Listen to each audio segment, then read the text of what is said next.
chapter 9, verses 1 to 8. It's about the healing of the paralytic. So sabi dito, getting into a boat, Jesus crossed over the Sea of Galilee and came to his own city. If you remember the story, saan po galing si Jesus Christ? Nanggaling po siya, di po ba tumawid sila? Nagpunta po sila sa country of gatherings. Ano po ang sabi ng mga tao doon? Umalis ka dito. Per favore. Okay. Yun po ang ginawa po ng mga tao. They don't want Jesus Christ to be in their midst. And so, ang sabi po ng chapter 9, ito po yung continuation. Ang sabi niya, getting into a boat. So, bumalik ulit sila sa boat. Jesus crossed over the Sea of Galilee and came to his own city. So, yung own city na makikita nyo doon, ito po ulit yung Capernaum. Kasi nga nanggaling sila doon at alam po natin na this is the headquarters of the Lord Jesus Christ and his disciples. So, it is always referred to, especially by Mark, no? Yung sa gospel po niya, na yung town, yung lugar po ni Jesus, kung saan po na nangyari yung mga maraming teachings niya and miracles is always in Capernaum. And so, nakita po natin yung mga gawain ng Panginoon kung paano po siya nagpagaling ng mga may sakit, kung paano siya nagpalayas ng demonyo, and it also shows that Jesus has the authority over nature. Noong kung pinaalis niya yung sinaway niya po yung storm, and he has also the authority over demons and powers and supernaturals. And dito po sa chapter 9, ipapakita po ng Panginoon that he has the authority over sin. At nakita po natin, meron pong tatlong bagay lang akong gustong talakayin dito. Una, Jesus has the authority to heal. At sasabihin ko po ito interchangeably. At pangalawa, Jesus has the authority to forgive. And pangatlo, the lessons that we can get from the friends of the paralytic. So dito po sa Matthew, nire-record po ni Matthew dito ang parang pinakamadali or pinaka-shortcut ng kwento kung paano po pinagaling yung paralytic. No? Kasi ang sabi po dito sa Matthew, sabi niya dito, and they brought him to him a paralyzed man lying on a stretcher. And seeing their faith, Jesus said to the man who was paralyzed, "Take courage, son, your sins are forgiven." Pero mas malawak po, kagaya po na sinabi ko, si Mark at saka si Luke, mas detailed po sila na magkwento. Si Matthew po kasi ang point lang niya dito is Jesus has all the power and the authority. He is King, He is God. Yun ang point niya eh. Pero po itong si Mark, masyado po siyang detailed, ganun din po si Luke. So ang sabi po ni Luke, sabi niya, when he had come back to Capernaum several days afterward, it was heard that he was at home. So nandun po siya daw sa bahay na balitaan po ng mga tao. So, I do believe, I'm not sure but I do believe na itong bahay na ito ay yung bahay pa rin po ni Peter. Kasi doon po siya namamalagi. And many were gathered together so that there was no longer room, not even near the door. And he was speaking the word to them. So nangangaral po siya sa loob ng bahay dahil nabalitaan ng mga tao na nandun siya. Nagdagsaan po ang napakaraming tao ulit para makinig ng kanyang salita. And of course, sila po ay umaasa ulit ng himala galing po sa Panginoon. And they came bringing to him a paralytic carried by 4 men. So doon po sa account ni Matthew, ang sinabi lang po doon, they carried a paralytic, di ba? Pero dito po kay Mark, in-specify niya na 4 na tao ang nagdala po doon sa paralytic. Tapos, being unable to get to him because of the crowd, they removed the roof above him, and when they had dug an opening, they let down the pallet on which the paralytic was lying. Yun po ang account ni Mark. Si Luke naman, ang sabi niya, one day he was teaching, and there were some Pharisees and teachers of the law sitting there. Ibig sabihin, sinabi niya na andun din yung mga Pharisees, andun din yung mga scribes, yung mga teachers of the law, who had come from every village of Galilee and Judea and from Jerusalem. No? Ang lawak, ang dami po. And the power of the Lord was present for him to perform healing.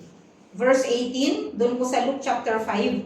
And some men, sabi po ni Luke, some, hindi niya sinabing four, no?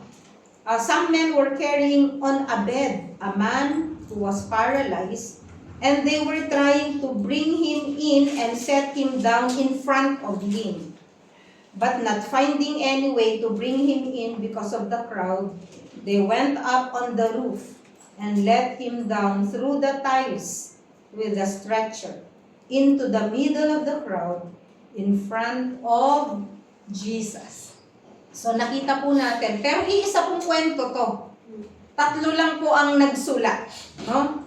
So masyado pong detailed po si Mark and Luke, pero si Matthew po, sinabi lang niya yung main point na siya po ay pinagaling, na siya po ay pinatawad.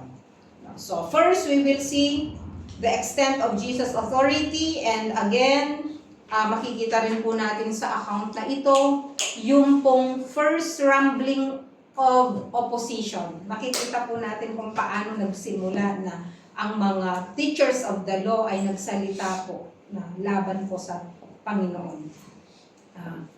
So dito po, dun po sa nabasa natin po kanina sa account po ni Mark and Luke, dinidescribe po dito ang bahay ng mga Palestinian. No? The Palestinian houses that time had flat roofs. Di ba?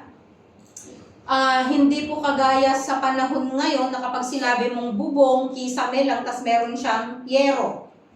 Pag sa ang mga Hudyo po, mga Palestinian homes, Jewish homes, pag sinabi pong roof, no? Ito po ay semento pa din, no? Ibig sabihin, semento, bato pa din. At sabi po ni Luke, meron pa siyang tiles. Kung naaalala nyo po si Joshua, ng Book of Joshua, kung saan po itinago yung spice, naalala nyo, nagpunta po sa roof. Ano po ang gamit ng roof? Doon po sila nagbibilad ng mga flax. Okay? Doon po sila nagbibilad. Kumbaga sa atin, nagbibilad tayo ng mga crops po natin doon sa taas. And the roofs were also used for storing things. And lahat po ng bahay may ganun. Kasi kapag isa lang ang kwarto ng bahay mo, wala ka ng space. So doon po sila talaga doon sa may roof. And it is also a place used for prayer because it is a quiet place. And therefore, sa bawat bahay, meron pong hagdan. There is a stairway outside the house going to the roof. So, sinasabi ko lang po ito para meron po tayong idea, ma-picture po natin sa mind natin kung ano po ang nangyari dito po sa paralytic. So, si Luke naman, sinabi niya talaga na, sabi niya sa verse 19, they went up on the housetop and let him down with his bed. Yung bed, yung pallet or yung stretcher. Doon sa tiles. At ibinaba siya doon sa mismong harap ng Panginoong Hesukristo. Why? Maaaring ang mga ito ay, they were desperate. Gusto talaga nila na madala po nila ang kanilang kaibigan sa Panginoon. So they are desperate, and even po yung paralytic, I believe na sa heart din niya or ni-request niya na gusto niya na makita niya ang Panginoon, kaya siya po ay binuhat papunta doon ng kanya pong mga kaibigan. Imagine niyo pong sarili niyo na isang paralytic. Hindi po sinasabi dito kung ilang years, ilang months na paralyzed po ang taong ito. Basta ang mahalaga po ay siya po ay paralyzed, ibig sabihin helpless. He cannot provide for his family dahil nga wala po siyang kakayanan. Umaasa po siya sa kanyang mga kaibigan. So imagine po natin yung ating sarili na tayo ito. Tayo itong paralyzed na ito. Na wala tayong magawa at tayo po ay nagre-rely doon po sa tulong ng ating mga mahal sa buhay at sa case na ito sa kanya pong mga kaibigan.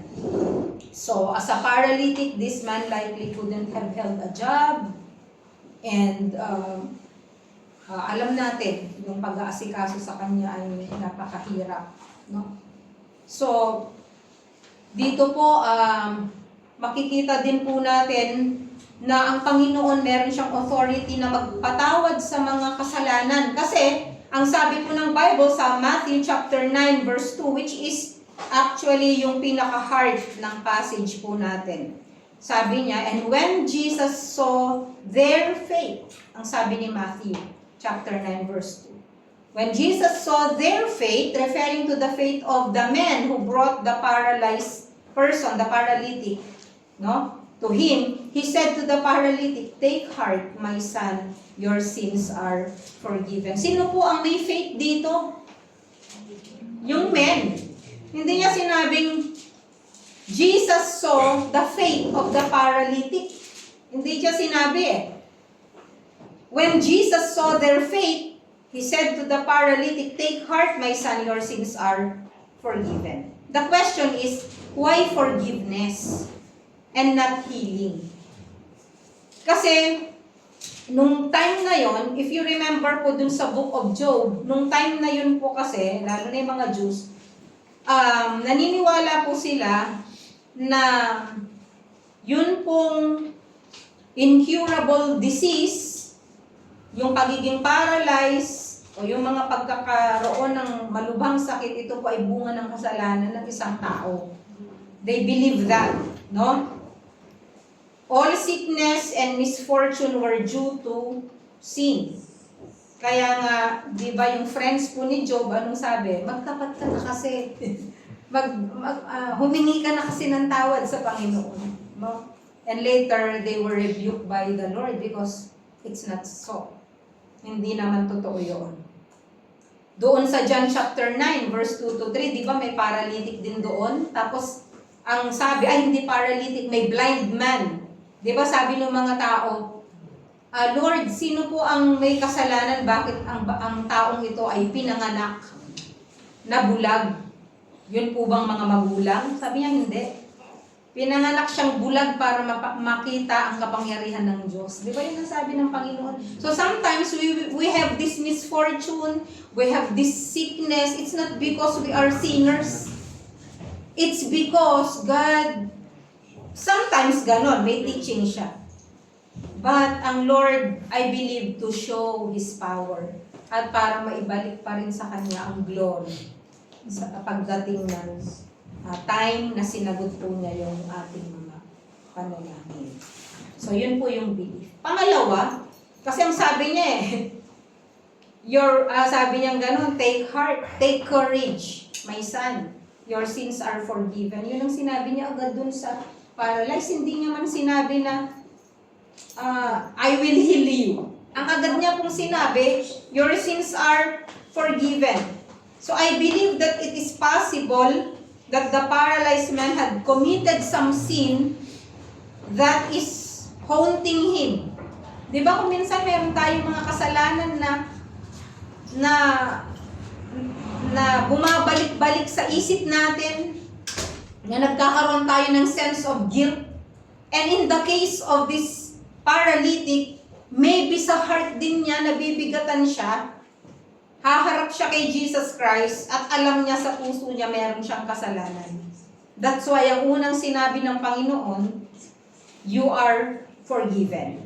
Pero ano kayang isip ng mga tao? The thought of the men or the friends that brought the man to the stretcher. Siguro nung narinig nila yon, siguro ang isip nila, ang kailangan ng kaibigan namin, lumakad. Hindi para mapatawad. Diba? Maaaring yun lang sa isip nila. Kaya namin dinala dito kasi gusto namin makalakad siya, hindi para patawarin siya. Diba? At maaaring yung paralyzed man, ganun din. No? My sins are not the problem, it's my body. Maaaring ganun, pero maaari din na sa heart niya, nakita niya na pinakita ng Lord na meron siyang kasalanan at siya ay pinatawad ng Panginoon. At syempre, yung thoughts ng mga scribes, anong iniisip nila? This man is, he blasphemes. Diba? Sabi niya, kasi ang blasphemy, yung lalapastanganin mo ang pangalan ng Diyos or pupunin mo yung glory na dapat ay para sa Kanya. That's blasphemy. No? Or ipapataw mo na ginawa mong isang bagay na ang Diyos naman ang gumawa. Okay? So that is blasphemy. And dahil po dito, alam po ng Panginoon yung pag-iisip, anong sabi niya? Sa verse 5, ano ba mas madali? Nasabihin. For which is easier to say? Isipin nyo din, ano bang mas madali na sabihin ng Panginoon? Your sins are forgiven? Or to say, get up and walk? Asan po doon ang mas madali? Actually, it is a tricky question. Di ba? Why? Kasi pinapakita pa rin yung authority niya sa dalawang bagay na ito. Kasi kapag sinabing, your sins are forgiven, only God can forgive sins. And therefore, He is God. Because only God can forgive. Diba? Pag sinabi naman, get up and walk, He is doing something impossible. Although physical ito, He is still doing something impossible na ang Diyos lang ang pwedeng gumawa. And therefore, He is still God. So, He is proving a point na ano bang sasabihin ko? No? Your sins are forgiven, ang gusto nyo, or get up and walk. Yun ang sinabi niya. At ang sabi po dito sa passage po natin, alam po ng Panginoon yung nasa puso ng tao. Diba? Many verses ang nagpapakita po dito sa New Testament na alam ng Panginoong Jesus ang lahat po ng iniisip ng tao. Kahit yung iniisip po natin sa oras na ito, alam na niya. Diba? Alam niya kung lumilipad ang utak natin, alam niya kung wala yung heart natin dito, alam niya lahat yung iniisip natin, no? Sa Matthew chapter 9 verse 4, nakita natin ito. Luke chapter 5 verse 22, sabi dito, but Jesus aware of their thoughts. So, Jesus is aware of people's thoughts. Sa John chapter 2 verse 25, ang sabi, and because He did not need anyone to testify about mankind, for He knows what is in a man. Alam na ng Diyos kung ano ang nasa tao. Ibig sabihin, nasa puso, nasa isip, alam na ng Panginoon. And doon po sa Matthew 12:25, sabi dito, and knowing their thoughts, Jesus said to them, every kingdom divided against itself is laid waste, and no city or house divided against itself will stand. Okay. Sa isip pa lang nila, alam na niya, nababasa na niya. Even if you remember si Simon the Pharisee, di ba? Sabi ni Simon the Pharisee, sabi niya, if he is really a prophet, dapat alam niya na makasalanan ito. Sabi niya, Simon. Kaiisip pa lang niya, alam na niya. Kaya nirebuke na niya si Simon doon po sa kanyang pag-iisip. Mark chapter 2 verse 8, immediately Jesus, aware in His spirit that they were thinking that way within themselves, said to them, why are you thinking about these things into your hearts? Sinabi na niya ito. And dun sa Acts chapter 1 verse 24 to 25, when the disciples, yung mga apostles, nagpipray sila, and they prayed and said, you who know the hearts of all people. So, binanggit dito yung verse na yun. And so, yung pong mga scribes, sinasabi nila, nagpa-blaspheme po si Jesus, no? Pero, pinuprove po ng Panginoon na hindi lang po siya healer, pero siya po ang pwedeng magpatawad sa kasalanan ng tao. Kaya nga ang sabing ganun ng mga Pharisees, di ba? Ng mga teachers of the law. Sabi niya, only God can forgive sins. And they were right. Because only God can forgive sins. But the point is, Diyos nga si Jesus Christ. And siya lang ang pwedeng magpatawad sa ating mga kasalanan. Alam niyo, yung part na ito, hindi pa nga siya namatay sa krus, di ba? Pero na-forgive na niya yung kasalanan ng paralytic. Showing na siya po yung second person of the Trinity, no? Na as God, meron siyang power, meron siyang authority na magpatawad ng mga kasalanan. Kaya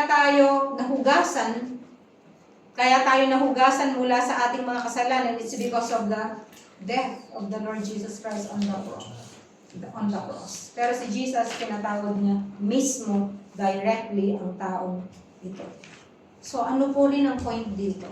Forgiveness of sins is much bigger deal than physical healing.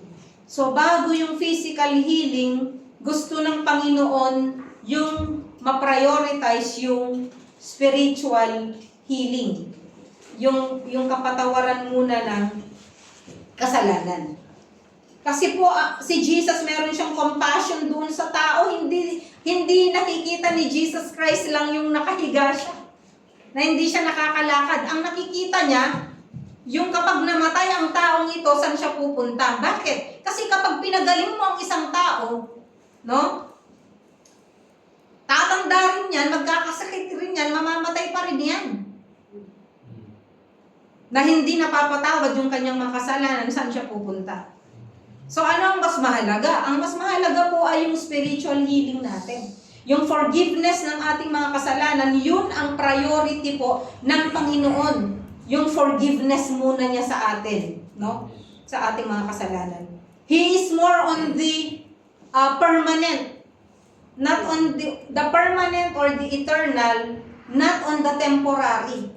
Kasi temporary, alam ng Diyos, temporary lang ito eh. Halimbawa, pinagaling ako ngayon. No, may mga tao na pinagaling talaga ng Diyos from cancer. Pero hindi ka eternal. After 5 years, babalik din yan. 7 years, 10 years. Kasi nga, kailangan tayong mamatay. No? So, walang taong nabubuhay forever dito. Pwera na lang po kapag naabutan ka ng rapture.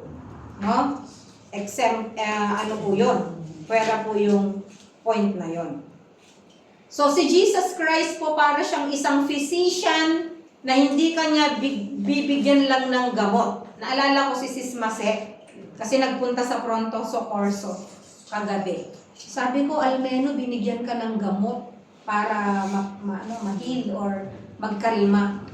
Sabi daw ng doktor doon na, ay hindi, dapat ang titingin sa'yo yung okulista at pupunta ka sa dermatologist. Kasi po, di ba, sa Pilipinas, pag pumunta ka sa pharmacia, masakit ang ulo ko. Anong bibigay? Medical, biogesic. Siyempre, bibigyan ka. Tapos, kung ito'y ordinaryong sakit lang ng ulo dahil nainitan ka, matatanggal ka. Pero kung paulit-ulit yung sakit ng ulo mo, at palagi ka nalang binibigyan ng medical, hindi magaling yung doktor mo. Why? Because you have to go to the root.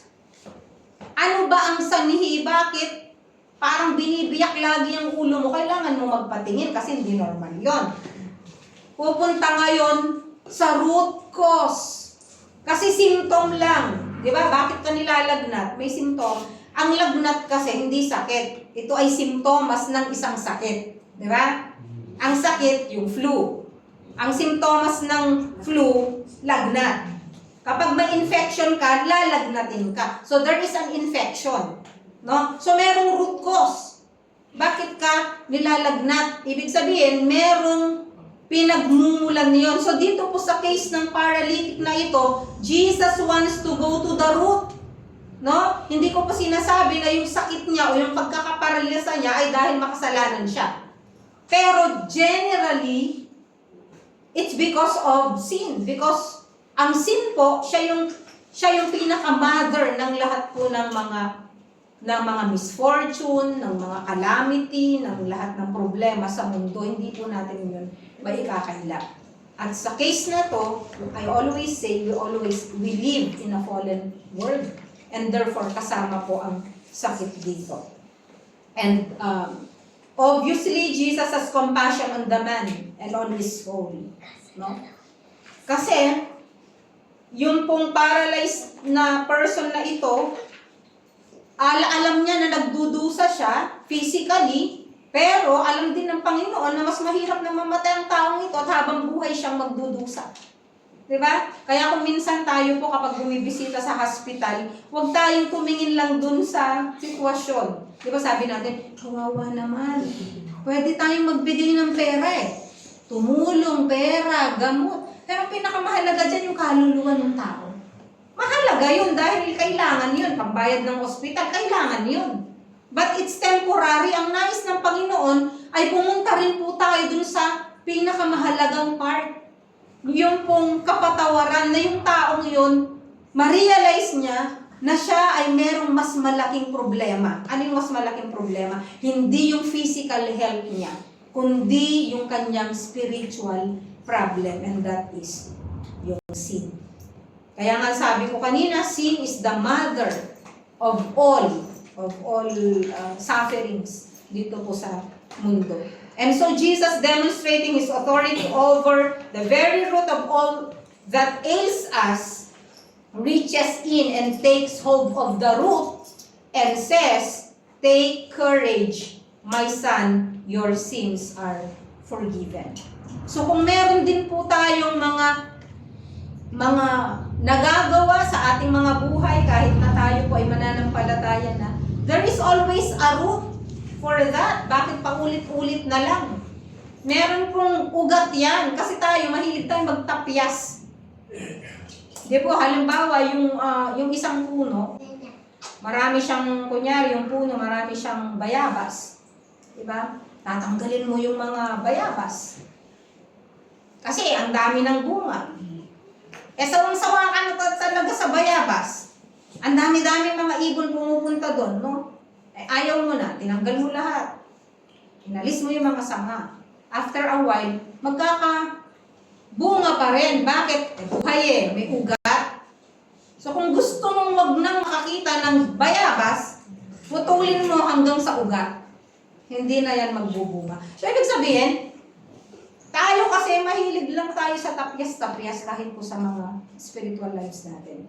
Kahit sa mga kasalanan natin. No? Pero kailangan mong malaman kung ano yung ugat. Halimbawa, yung unforgiveness, may ugat yan Yung halimbawa, hindi ka mapatawad or palaging galit. May pinagmumulan yan Siguro, meron siyang trauma in the past, nung bata siya. Or meron siyang experience sa buhay niya, or meron pa siyang, hindi naman siya sa'yo talaga galit, pero dahil may experience siya sa kabataan niya in the past na meron siyang hinahawakan pa din na galit, maaaring sa magulang, sa nanay, sa tatay, iniwan, etc. Sometimes we don't realize that.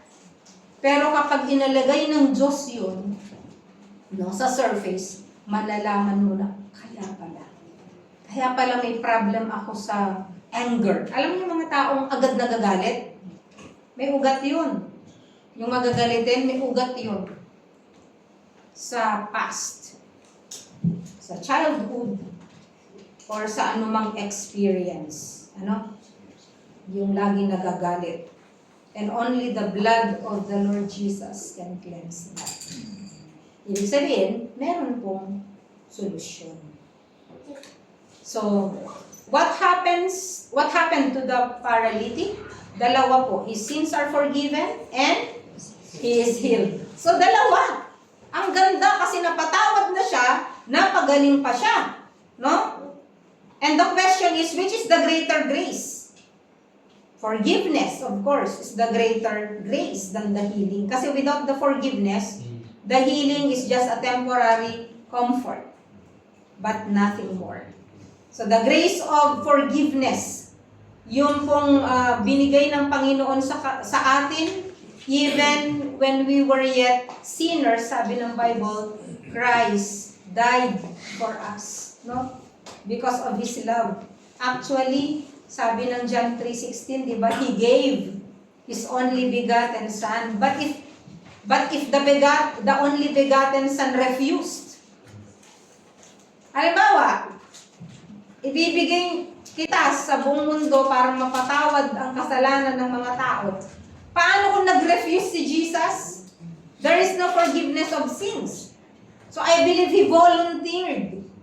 He did it voluntarily na siya ay mamatay sa krus para po tayo ay magkaroon ng kapatawaran sa ating mga kasalanan. So that's the grace of forgiveness. Para sa ganoon, mawala po yung guilt. Kasi yan ang ginagawa ng sin. Alam nyo, ang diablo ganitong gagawin eh. Tutuksohin ka niya para magkasala. Pag nagkasala ka, pagigiltihin ka niya. Yon ang magsisira sa'yo. Mawawalan ka ng self-confidence, mawawalan ka ng direction, mawawalan ka magkakaroon ka ng doubt sa sarili mo, magkakaroon ka ng doubt sa salvation mo. Kasi yun nga ang taktika ng diablo eh. No?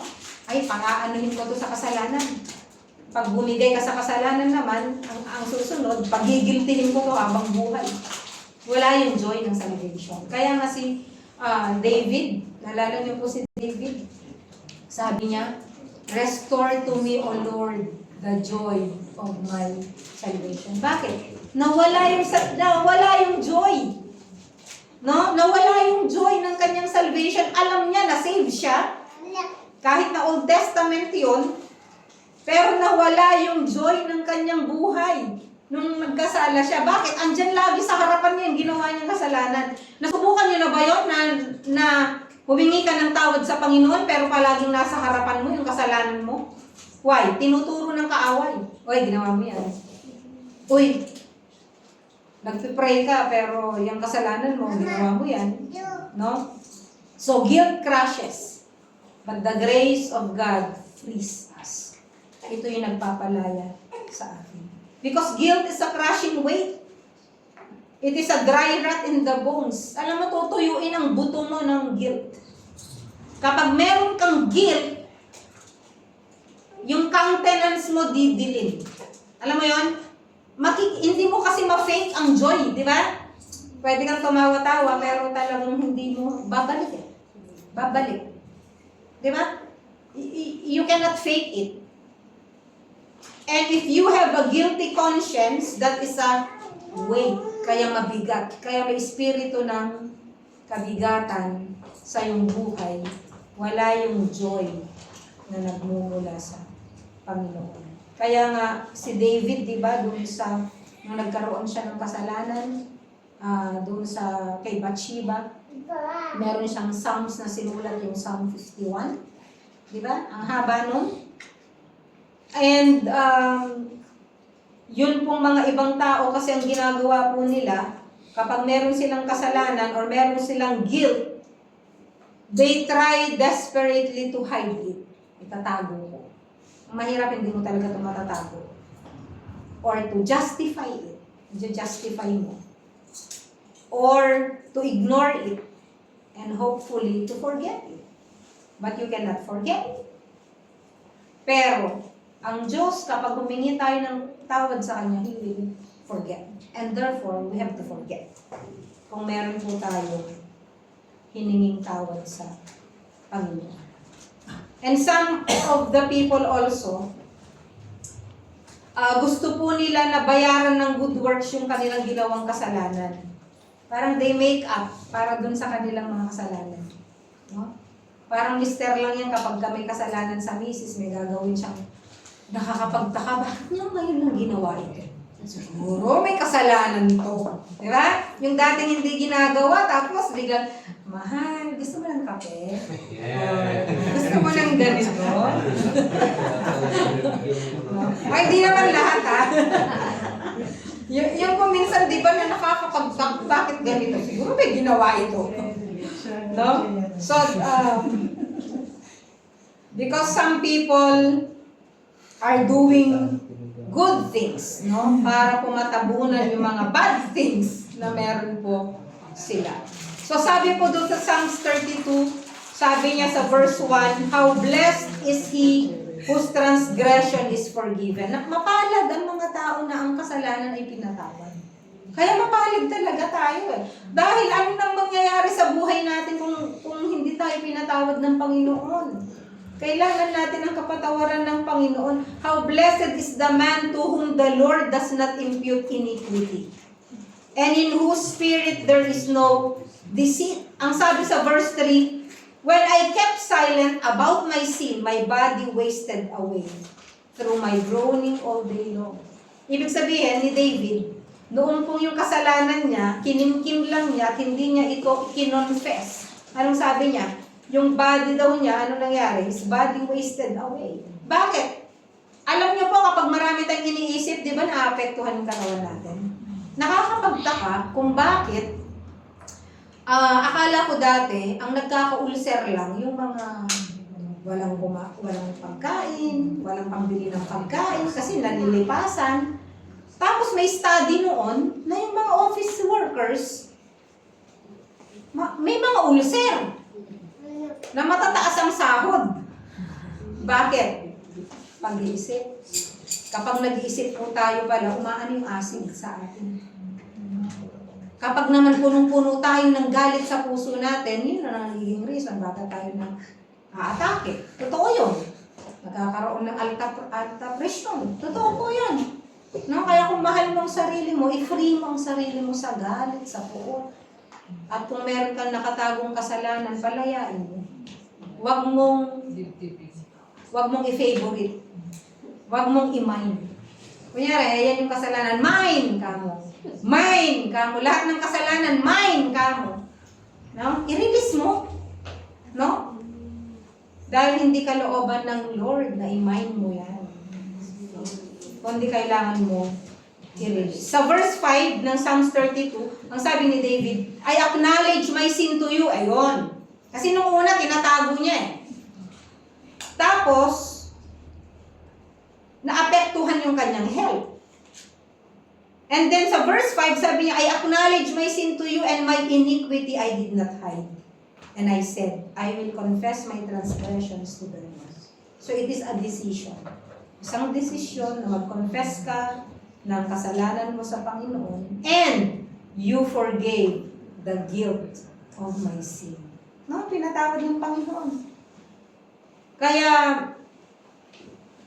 pinapakita dito yung blessedness ng forgiveness at yung kahalagahan po ng pagkilala sa kasalanan, paghingi ng tawad sa Panginoon sa ating mga kasalanan. Kasi wala naman na tayo dun sa panahon ni Jesus na tayo yung paralytic at sasabihin ng Panginoon sa atin, your sins are forgiven. Kinakailangan natin humingi ng tawad sa Panginoon.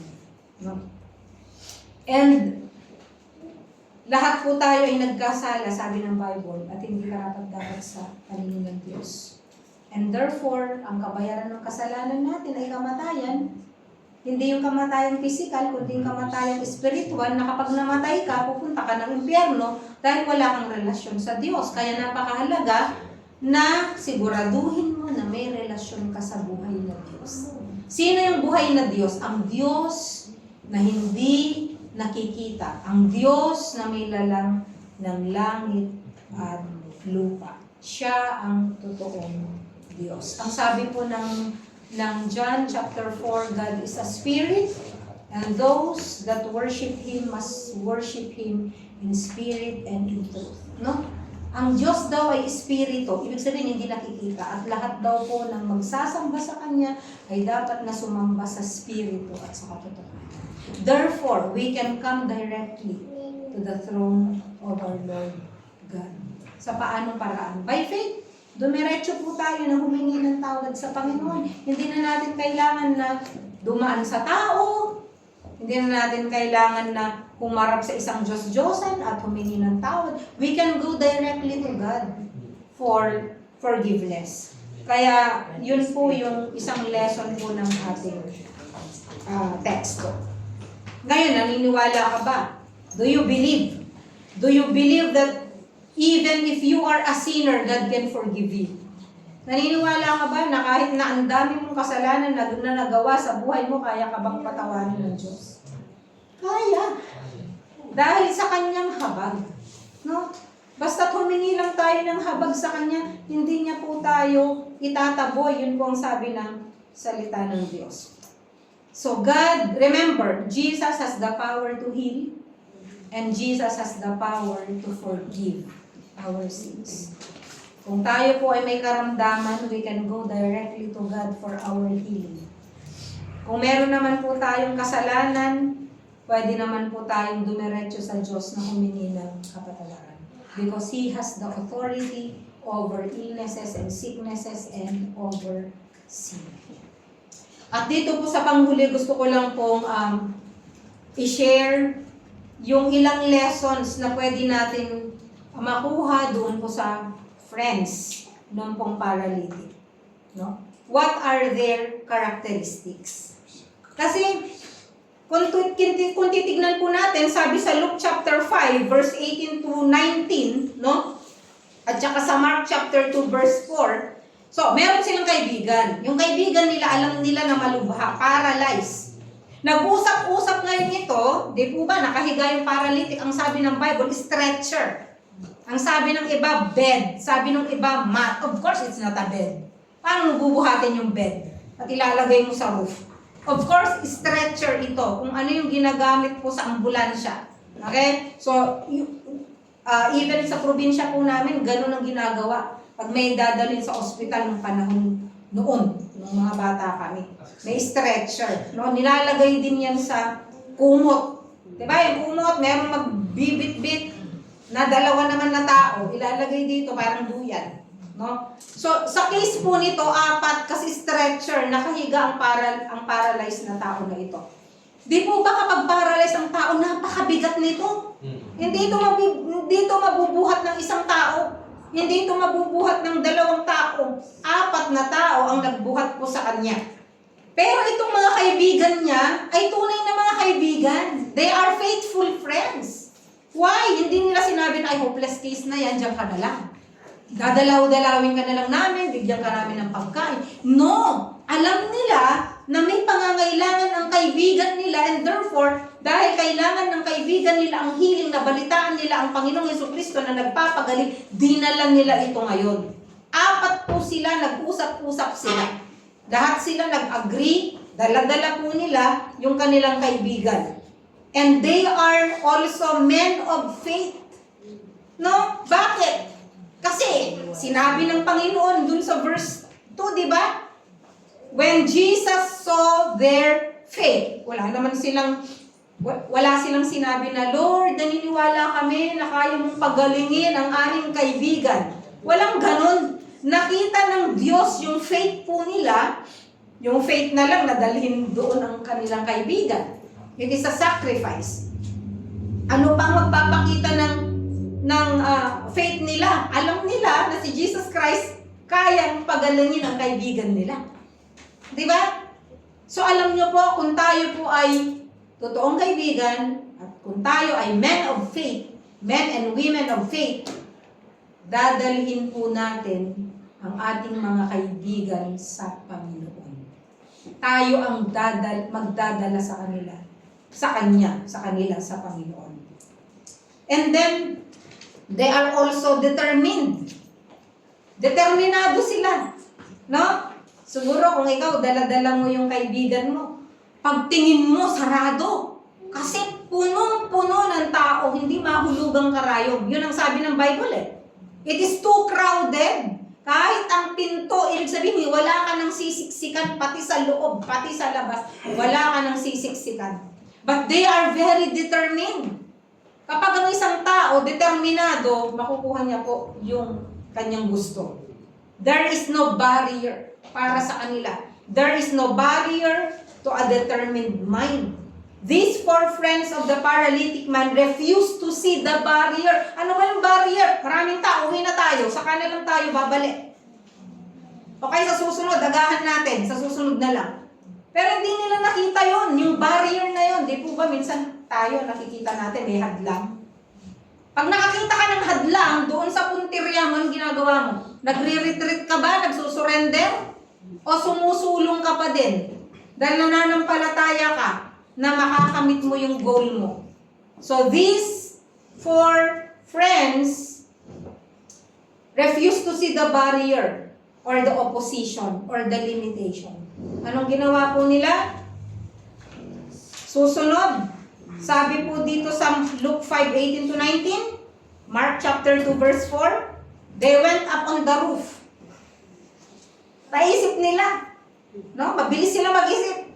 Kasi ang bawat bahay may hagdan doon sa labas, papunta sa roof. No? Umakyat sila, dala-dala nila. Imagine, ang hirap talaga nito. Dala-dala nila yung paralyzed na kaibigan nila, 4 sila. Umakyat po sila doon sa hagdan, papunta po sa roof. Ano pong ginawa? They had dug an opening. Kasi hindi naman yan yero, nababaklasin mo lang Anong ginawa po ng nila? Hinukay nila yung yan. Parang ganito. Si Jesus nangangaral, ang ginawa dahil punong-puno, pakipinto, wala kang madaanan, pumunta po sila doon sa emergency exit siguro, o doon sa hagdan, umakyat sila, anong ginawa? Binutas ang bubong. Binutas ang taas. No? Para lamang, at binaklas ang tiles, para lang po maibaba ang kanilang kaibigan. No? Ano pa? They let down the stretcher in front. Talagang kinarkulan nila na pagbaba yung butas, eksakto na pag ibinaba, nandun siya sa harapan ni Jesus. To be sure, no? Bullseye, na talagang pagagalingin siya ng Panginoong Hesukristo. So they are faithful friends, they are men of faith, they are determined. They are courageous. Ikaw ba naman, hindi mo bahay, bubutasan mo.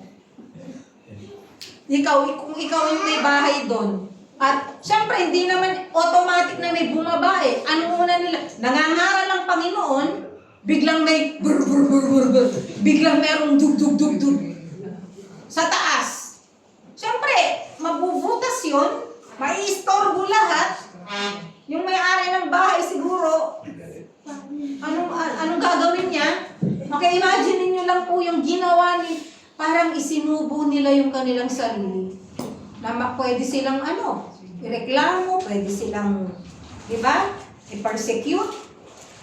So it takes courage to initiate and process a breakthrough. So the 4 friends were quite courageous in their actions. No? Hindi lang sila men of faith, kumilos sila. No? Iba-iba kasi yung pagpapakita ng pananampalataya. Naalala niyo po yung babae na inaagasan? Yung dinudugo? Sabi niya, sa mind lang niya yun mahawakan ko lang yung dulo yung pinakailalim, laylayan ng galit. Gagaling na ako. Yun ang faith niya pinagaling siya kasi yun ang faith niya. No? Pwede, yun naman pong centurion, ang sabi niya, Lord, kahit hindi ka na pumunta sa bahay ko, sabihin mo lang, gagaling na. Naisip ko nga bigla ba't kaya hindi lang sinabi ng 4 na ito na, Lord, itaas mo lang yung kamay mo, gagaling na. Iba rin ang way nila. Nagpunta sila, nag-effort sila, binutasan nila po yung bubong para maibaba ang kanilang kaibigan. So they are very courageous. Kaya ba nating i-break ang barriers para sa mga kaibigan natin? Kasi kuminsan para madala natin sa Panginoon, napakahirap. Kailangan mo talagang mag-break, kailangan mo talagang butasan ang bubong, sabi nga, quote and unquote, para madala mo ang kaibigan mo sa Panginoon. Pang-4, they are goal-oriented. Kahit anong mangyari, ang goal lang natin dito ay yung kaibigan natin mapunta sa harapan ng Panginoon. Yun ang ating goal. So they have a definite goal to see Jesus for the healing of their friend. And that goal drove them to a result. Kaya bawat vision po natin, ito po ay, it is driven by our desire, our goals. Di ba? Kaya nga, naalala ko po naalala ko lang po yung isang kapatid po natin, di ba? Hiniling niya sa Panginoon, na nakakalungkot man, hiniling niya sa Panginoon, sabi niya, Lord, ang request daw niya, Lord, bago po ako mamatay, gusto ko po maipagpatayo ko po yung mga anak ko ng bahay na maganda. Kasi ulila na sa ama, tapos kung mamamatay pa siya, di ulila, talagang ulila na. May auntie naman at uncle, pero syempre, dinisar niya yan, pinag-pray niya talaga. Kahit may sakit yan, nagtatrabaho. Nag-ipon, sobrang pag-iipon. Alam niyo, bago siya, nagpatayo siya ng bahay, nakita ko yung bahay sa picture of course. Pero inalis din niya sa Facebook. Malapit na siya mamatay. Ang ganda ng bahay. Bakit parang, ibig sabihin, nangihina na, determinado siya, na bago ako mawala, may papatayo ko ang ng bahay ang aking mga anak. Yun ang goal niya. Nakuha niya. And right after that, alam naman natin ang kwento niya. Kinuha na siya ng Panginoon. Pero, ang point ko lang po dyan, if you are goal-oriented, wala pong imposible. Kasi kapag hindi tayo goal-oriented, parang sinasabi mo, kung ibigay, okay. Kung hindi, okay lang. Kasi ganun tayo, di ba? May mga tao na may goal ka eh. Parang yung nagpipray lang yan ng tall, dark, and handsome eh. Di ba? Pag dalaga ka, Lord, gusto ko kung tall, dark, and handsome. Di ba? Hindi naman yung handsome ng mukha. Basta tall, dark. Hindi naman very dark. Tall, dark, and handsome. So, yun yung prayer mo. And then, pag daw nandun ka na sa medyo edad-edad na 30, Lord, kahit tall na lang and dark. Diba? Nawala na yung yung standard mo, yung goal mo eh. Tapos, pag 40 ka na, kahit tall na lang. Diba? Tapos, kapag 50 ka na, kahit sino na lang.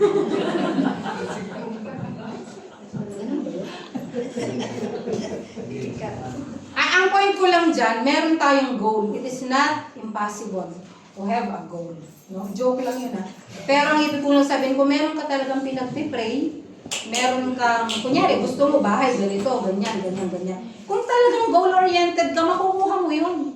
Hindi pupunta sa point na yung second best ang ibibigay ng Diyos sa'yo. I believe that God will give you the best. Not the second best. Alam nyo, ang kaaway pala ng God's best, hindi yung God's worst. Alam nyo kung anong kaaway? Second best. Kasi you are almost to the best, pero nag-settle ka dun sa second best. Kaya yun ang kaaway ng best. But if you are goal-oriented, no? Sabi nga, the 4 friends of the paralytic man had a definite goal. Ano yun? Mapagaling yung kanilang. Ganon din sa witnessing, sa evangelism. Gagawin mo ang lahat. Kung puno ang church, hindi nga puno eh. Kasi hindi kayo nagdadala ng kaibigan eh. Di ba? Kasi po, physically, no, well ang tao, pero spiritually paralytic po ang mga tao. They need the Lord Jesus Christ. Ngayon, kung ang mga tao ayaw nilang pumasok sa door ng church, di butasan mo ang roof. Yun pong ibig sabihin dito, mag-effort po tayo para madala po natin ang ating mga kaibigan sa Panginoon. Panglima, they are united. Na-imagine niyo po yung 4. Kunyari, may 4 na tao, meron silang, kunyari, 2. Yung isa, sabi niya, ganyan ha, para pantay-pantay. Imagine niyo kapag yung 2, ang kanilang hawak, mababa. Yung 2 naman, ang hawak mataas. Ano mangyayari sa paralytic? Nahulog. Nag-slide. No? Ibig sabihin, united po yung hakbang nila. Hindi sila nagko-kontra-kontra. Iisa yung heart nila, iisa yung goal nila, iisa yung mind nila. No? Ibig sabihin, hawak ko dito, ikaw ang humawak dyan, ikaw humawak dyan, humawak natin. Sabay-sabay tayo. Dadalhin natin sa Panginoon. So they are united. Alam niyo po, ang church kapag united, nadadala po natin ang kaluluwa sa Panginoon. Ang mahirap yung wini-witnessan mo, yung kapatid, ay yung isang tao, tas yung isang kapatid na hindi na nag-church kasi nagtampo, nag-backslide, etc. Sisiraan naman yung church. Parang ganun din yan. Nakataas yung isa, nakamay, nakababa yung isa, wala pong mangyayari dun sa winiwitnessan natin. We should be united, no? Sa lahat ng bagay. And, pang-anim, they are creative. These 4 friends of the paralytic man were strategic thinkers and fast thinkers. Palagi pong may paraan kung gusto po natin. Diba? Meron silang plano talaga. Parang nagkaisa sila na anong gawin natin. Sabi nung isa siguro, akyat tayo, itasan natin. O sige, maghanap ka ng ano, yakyat natin, maghanap ka dyan ng, alangan man pumunta sila doon na meron silang itak. Diba? It took time. Kasi pag nagbabasa tayo ng Bible, parang ang dali lang eh. Pero kung iisa-isahin, ihimay-himayin po natin ang kwento, it took time. Maaaring dinala nila, inilagay muna nila sa tabi, tapos naghanap muna ng martilyo kung ano man, at sabay-sabay po silang naghukay doon sa taas. Diba? Mga ganun po. So we should be creative in our ways. So tandaan po natin yun for my conclusion. Jesus has the power and authority to heal. And He has the power and authority to forgive. And, yung pong panghuli, na pwede po tayo, we can be like the 4 friends. Na pwede po natin may apply ito sa ating mga buhay. Sa ating po mga kaibigan. Let's bring our friends to the Lord Jesus Christ. Once we are forgiven, kaya kailangan magkaroon ka rin ng desire na yung kaibigan mo din ma-forgive ng Panginoon. Tayo pa manalangin. Ama namin na nasa langit. Salamat po sa biyaya niyo. Thank you, Lord, for the forgiveness of our sins. And thank you, Lord, for using us also na makakilala po ang aming pong mga kaibigan sa inyo upang sila man po ay mapatawad sa kanilang mga kasalanan at magkaroon po ng buhay na walang hanggan. Salamat po sa pagpapala niyo sa bawat isa. Ito pong aming samot dalangin sa pangalan ni Jesus. Amen. God bless.